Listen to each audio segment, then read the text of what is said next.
The leaders and the teams that I work with say the same thing. They say, you know what, we've got this great strategic plan, we've got a mission and a vision that we believe in, we feel great about the team, and we still feel stuck. We feel like we know where it is we want to go, but we're just not getting there effectively. We're not walking our talk.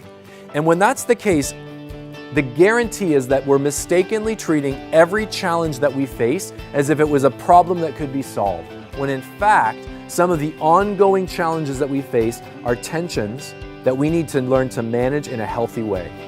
I've been through a million trainings in my career, and what we found with Tim was it was not only entertaining and engaging, but more importantly, the tools that we learned that day are still in use today at our company.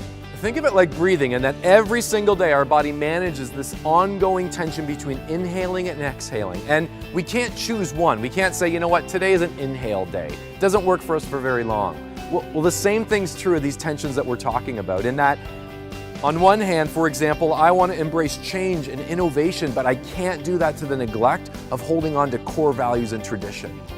As an organization, I want to be strategic and have great plans in place, but we also have to act and sometimes learn as we go.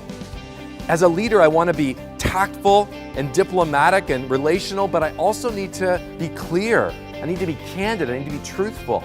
And everyone here can relate to the wrestling match between work and home. We don't choose one or the other. We learn to find healthy tension between the two, just like breathing. One of the cool things about working with Tim is that he's given us language and ideas that are relevant across the full diversity of the people that work together. And that has enabled good decision making, good understanding between people, and has really allowed us to work as one. And we get stuck in these lose-lose tug-of-war conversations, which looks like if you're seeing things differently, then I just need to get you to my side. But the goal isn't to exchange one perspective for another. It's to say, hey, let's expand both of our perspectives. Let's see things from a whole point of view. Let's say you're 2 months out from an event, you're managing a ton of detail, but when it comes down to it, what the employees are really coming for is content. And that is what needs to deliver so that they leave feeling like they've learned something. Having worked with Tim for 4 years running now, our employees can say that after every single event. And in fact, it's kind of amazing that it just gets stronger and stronger. I don't know how that's possible, but Tim is a guy who gets it, who gets the right questions to ask, who works really well with our team to understand how to deliver what our employees need to hear. Now, I know that when I say unsolvable problem, for some of you, that makes you uncomfortable, but you know it's true because I know that you've dealt with situations in an ongoing way at meetings. People have surfaced things in the back of your mind. You thought, are we actually talking about this again? But these tensions need to be talked about because they're part of what we do. And if we can name them and if we can make sure they're healthy, we're going to start to walk our talk. We're going to start to get unstuck. We've had the pleasure of having Tim work with a number of executive teams here at the winery over the years, and he's able to create a very high level of engagement, of excitement to these group of people who have really been there, done that.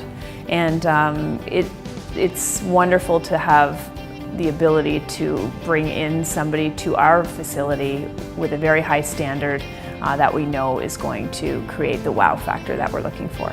Unfortunately, when it comes to tension, we often avoid it. Or if it surfaces in a meeting, we change the subject. And it's the worst thing we can do. The tension I'm talking about is the healthy tension. It's the good conflict. It's the fact that, yeah, folks, we're seeing things from different perspectives. But if we can lean into that, if we can tap into that, we're going to have a competitive advantage. We're going to be unstoppable.